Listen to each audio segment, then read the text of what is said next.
রহমতুল্লাহি ওয়া বারাকাতুহু। ওয়ালাইকুম আসসালাম ওয়া রাহমাতুল্লাহি।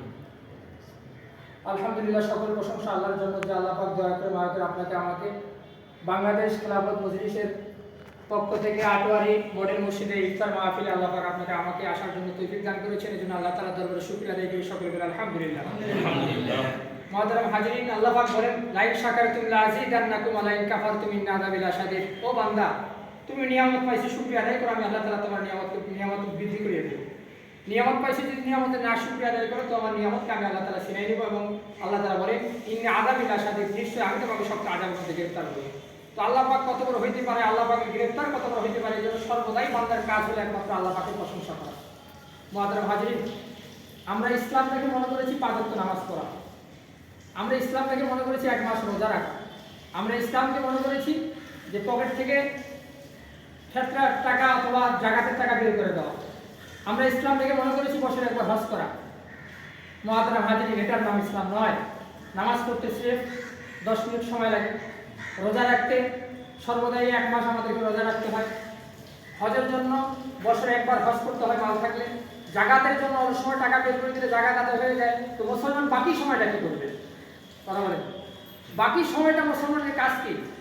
বাকি সময়টা মুসলমানের কাজ হলো যে তার আদর্শ, তার সিরাত অর্থাৎ হুজুর সাল্লাল্লাহু আলাইহি সিরাত, তার আদর্শ বাস্তবায়ন করতে হবে। এটা হলো মুসলমানের 1 নম্বর কাজ। তা আমরা এই কাজগুলোর মধ্যে যদি মনে করি যে আমি মুসলমানের কর্মীর মধ্যে আছি, সে প্রকৃত মুসলমান হতে পারে না। প্রকৃত মুসলমান বলা হয় কাকে? যে পরিপূর্ণ ইসলামের হুকুম আহকাম মানার পরে বাকি তার যে জিন্দেগিটা আছে সেটা সমাজের মধ্যে প্রতিষ্ঠিত করা। আমি ভালো আছি, আমার আশেপাশে মানুষ ভালো নেই, আমি সুন্দরভাবে খাইতে পারতেছি, আমার বাড়ির আশেপাশে মানুষ সুন্দরভাবে খাইতে পারে না। একটা মানুষের আখলাক চরিত্র ঠিক করার নামই হচ্ছে ইসলাম। শুধু অল্প সময় ইবাদত করলাম, বাকি সময়টা করলাম না, এটা নাম ইসলাম নয়। এই জন্য আমরা যারা যুবক আছি আমাদের স্মরণ রাখতে হবে, কবি বলেছেন মধু কো সামজা হায় গাফিল ইফতিতামে জিন্দেগি দরহা কি কো মধু তেরে ইফতিদাই জিন্দেগি। আসলে কবির কথাগুলো যদি আমাদের দৃষ্টিকষ্ট হয়, কবি বলেন যে কিছু উদাসীন ব্যক্তি আছে, তারা মনে করে মৃত্যু মানে আমার জীবনের শেষ। দ্যাট ইজ অর্থাৎ death is not the end of your life. মৃত্যু মানুষের জীবনে কি নয়, শেষ নয়, ডেট ইজ দ্য বিগিনিং, বরং শুরু হবে। আমরা কি মনে করছি মরে গেলে মনে হয় শেষ, মাটিতে রাখবেন, বিষয় আবার ধরবে, বিষয়টা এরকম নয়। এই জন্য কবি বলছে তোমরা উদাসীন ব্যক্তিদেরকে খবর দিয়ে দেন। কবি আবার বলেন ये चमन शराबी होगा ये खबर बुलबुल को दो ताकि मैं जिंदगी को सुध कर करवा करे।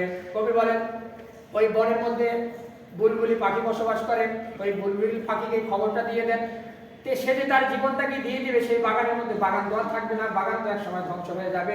তার জীবনটা যে সে বিসর্জন দিবে সেজন্য চিন্তা ফিকির করে তার জীবনটাকে বিসর্জন দেয়। আমরা যে বাগানের মধ্যে কি করি, আমরা যে বাগানের মধ্যে বসবাস করি, এই বাগানে আপনি এখন আছেন, আমি নাই থাকতে পারি, কি বলে ঠিক কিনা? আমার অনেক বন্ধু নাই, আমার অনেক চাচা নাই, আমার অনেক বাবা নাই, চলে গেছে। এই বাগান সাজানো আছে, কিন্তু সাজানো বাগানে আমার জীবনটাকে আমি বিসর্জন দিচ্ছি। কিভাবে দিচ্ছি আমার জীবনটাকে বিসর্জন? কোরআনের 6666টি আয়াতের মধ্যে মাত্র রমজান মাসের জন্য একটা আয়াতকে বের করা হয়। মুসলমান কয়টা আয়াত বের করে? একটা। কুতিবা আলাইকুমুস সিয়াম কামা কুতিবা আলাল্লাযিনা মিন ক্বাবলিকুম লাআল্লাকুম তাত্তাকুন। স্মরণ করেন একটা আয়াত এই বাংলাদেশে বাস্তবায়ন হওয়ার জন্য। কয়টা আয়াত? একটা আয়াত। রমজান মাসে বিড়ি খাইলে খুঁটির সাথে বাঁধবে, আছে না নাই? দেয় না? রমজান মাসে একটা আয়াত নাযিল হয়েছে, একটা আয়াতের হুকুম পালন করতে গিয়ে হোটেলের দরজাগুলো লাল কাপড় দিয়ে বন্ধ, আছে না নাই?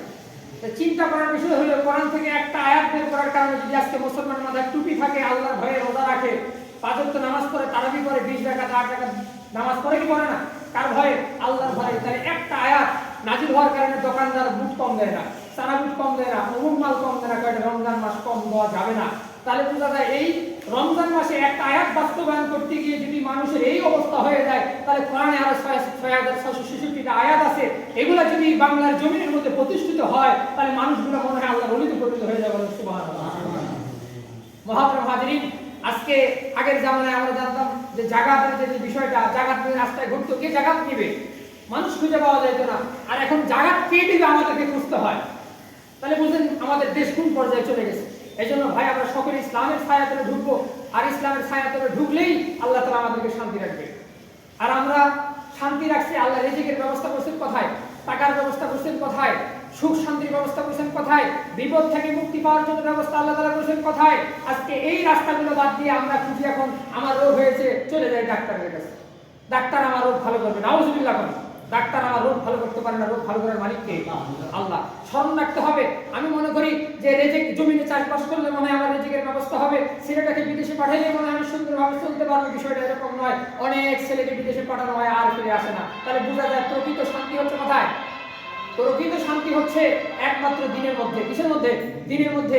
আর আল্লাহ তাআলা বলেন, বান্দা তুমি শান্তির জন্য ফরিয়াদ করো, তুমি নামাজে যাও। তুমি রিজিকের জন্য ফরিয়াদ করো, তুমি নামাজে যাও। তুমি রোগ থেকে মুক্তি পেতে চাও, তুমি নামাজে যাও। তাহলে আল্লাহর কাছে যা জরুরত পূরণ করার জন্য 2 রাকাত নামাজ পড়ে আল্লাহর কাছে দোয়া করলে আল্লাহ তাআলা সমস্ত হাজত পুরো করবেন, বলেন সুবহানাল্লাহ।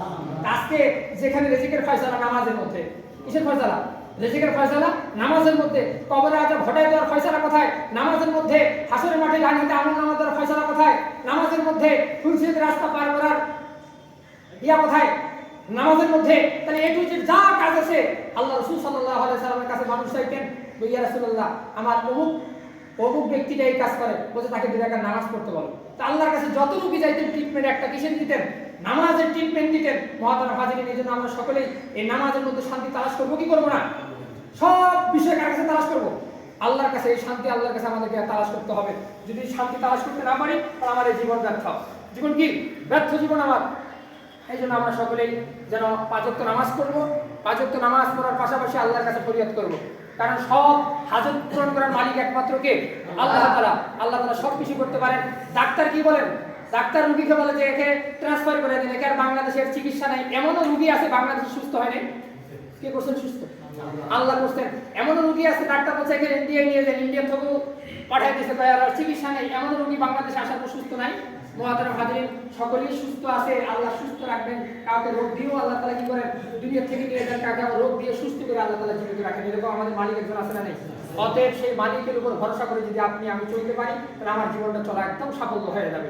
আজকে যারা যুবক আছেন কাল কিয়ামতের দিনে আরশের নিচে ছায়া পাবেন আপনারা যদি এই আকলাকটাকে আপনারা ধরে রাখতে পারেন, এই সুরতকে যদি আপনারা ধরে রাখতে পারেন, তাহলে কাল কিয়ামতের দিন আপনি আল্লাহর আরশের নিচে ছায়া পাবেন। যুবক কালের ইবাদত আল্লাহ তাআলার কাছে সবচেয়ে বেশি প্রিয়। তাহলে আমরা যুবক কালে ইবাদত করব ইনশাআল্লাহ। চাকরির জন্য পড়াশোনা করতেছি ভাই, আপনারা স্মরণ করবেন এই ব্রেনটা কে দিয়েছেন? তাহলে আমার মতো অনেক সুস্থ মানুষ আছে রাস্তায় ঘুরে না মাথা। আমার মতো সুস্থ, কাপড় চোপড় সব ঠিক আছে, চেহারা আমার থেকেও ভালো, কিন্তু রাস্তায় ঘুরে। কারণ এখানকার নাকটা লুজ করে দিছে কি? আল্লাহ লুজ করে দিছে। তাহলে বোঝা যায় আমি সুস্থ আছি, সবকিছু করতেছি। যদি আল্লাহ আমার নাকটা একটু লুজ করে দেয় তখন তো আমিও ওই পাগলের মতো ঘুরতে হবে, তখন আর আমার বুজুর্গি থাকবে না। তখন মানুষ আমাকে কি বলবে? পাগল বলবে। অতএব আমরা সকলেই এই আল্লাহ যেন এই মস্তিষ্ক আমাদের এই ব্রেনটাকে ঠিক করে। আর সবচেয়ে বড় কথা হচ্ছে যে আল্লাহ তাআলা আমাদেরকে যে জিনিসগুলো দান করেছেন, 1 নাম্বার দেখেন আমাদের হার্ট নামক একটা জীবন জিনিস আছে কিনা? আমরা অক্সিজেন গ্রহণ করি। আমরা কি করি? অক্সিজেন গ্রহণ করি। চিন্তার বিষয় হলো যে আমাদের এই সভাপতি সাহেব যদি বলেন যে সভাপতি সাহেব মাসে আপনার বাড়িতে কত টাকার বাজার লাগে, উনি আমাকে এখন লিস্ট দিয়ে দিবে কিনা? কিন্তু সভাপতি সাহেব যদি প্রশ্ন করি যে আপনি সারাদিন কতটুকু অক্সিজেন গ্রহণ করেন, সভাপতি সাহেব হিসাব দিতে পারবেন। এজন্য হিসাবের পাতায় আসেন যে সারাদিন 550 লিটার আমরা কি করি? অক্সিজেন গ্রহণ করি। কোনোদিন আল্লাহ তাআলা আমাদের কাছে বিনিময় চাইছে? বলেন চাইছে? চিন্তা করছেন কোনো সময়? ভাই এই আমাদের যেখানে আল্লাহ তাআলা যে ব্রেনটা দিয়েছেন, একটু চিন্তা করেন আল্লাহ তাআলা যে জিনিসগুলো, যে কম্পিউটারের অনেকগুলো হার্ড ডিস্ক, অনেকগুলো পার্টস থাকে, এগুলোকে বিক্রি করলে কয়দিনের খাবার হবে বলেন? কিন্তু আল্লাহ তাআলা যে ব্রেন দিয়েছে, বিজ্ঞান বলেন যদি এই ব্রেনের নাটগুলো, এই পার্টসগুলো খুলে যদি বিক্রি করা হতো 8 লক্ষ মানুষের একদিনের খাবারের ব্যবস্থা হতো, বলেন সুবহানাল্লাহ। শুধু তাই নয়, আর চিন্তা করেন এই হার্ট ধরে ডায়ালিসিস, কত সুন্দর একটা দামি নাম দিয়েছে ডায়ালিসিস। ডায়ালিসিস মানে কি? আমি খাইছি, পেশাব করতে পারি না, পায়খানা করতে পারি না, এগুলো 3500, 4500, 7500 টাকা দিয়ে এগুলোকে পরিষ্কার করার নাম হচ্ছে ডায়ালিসিস, ঠিক না? তাহলে বোঝা যায় আমার আল্লাহ তাআলা প্রতিদিন 36 বার ডায়ালিসিস করে, বলে সুবহানাল্লাহ। কয়বার? 36 বার আল্লাহ তাআলা আমাদের এই হার্টকে ডায়ালিসিস করে। যদি আমার আল্লাহ তাআলা এই হার্টকে যদি ডায়ালিসিস না করতেন, আপনি আমি সারাদিন পেশাব পায়খানা করতে পারতাম না। চিন্তা করছেন? প্রতি 40 সেকেন্ডে আল্লাহ তাআলা একদম কি করেন? এই হার্টকে ডায়ালিসিস করেন। এজন্য আল্লাহ তাআলা অসংখ্য দামি জিনিস দিয়েছেন। দামি জিনিসগুলোকে রক্ষা করার জন্য বান্দাকে নেক কাজ করতে হবে। অনেকে বলে যে আল্লাহ তাআলা 2টা হাত দিলে একটা হাত নিয়ে গেল, লোড নেয় না। কি নেয় না? লোড নেয় না, হাত একটা নিয়ে নিল। মুহতারাম হাজিরিন, চিন্তা করবেন রাতে ঘুমাইছে, পা একটা লোড নেয় না। কেন লোড নেয় না? আমি এই কোরআনের আয়াত যেটা সর্বপ্রথম তেলাওয়াত করেছিলাম সেখান থেকে বলতে চাই যে আমাদের হাঁস মুরগি যেগুলো আমরা লালন পালন করি, একটু চিন্তা করেন তো আমাদের হাঁস মুরগি কি এগুলো কম ফুটে না বেশি? অনেকগুলো না বাচ্চা 10-12টা করে ফুটে, কি ফুটে না? ফুটার পরে এগুলো আমাদের হালাল কিনা? আল্লাহ তাআলা এই বস্তুগুলো আমাদের জন্য হালাল বানিয়ে দিয়েছেন খাওয়ার জন্য। একটু চিন্তার বিষয় হলো যে হালাল বস্তুকে কুকুরে আক্রমণ করে, হারাম প্রাণী, এরকম আপনাদের এলাকায় মনে হয় না? আমাদের এলাকায় মুরগি ধরে কুকুরে, এরকম আমাদের এলাকায় আছে, ছাগলও ধরে আছে, আপনাদের এলাকায় নাই?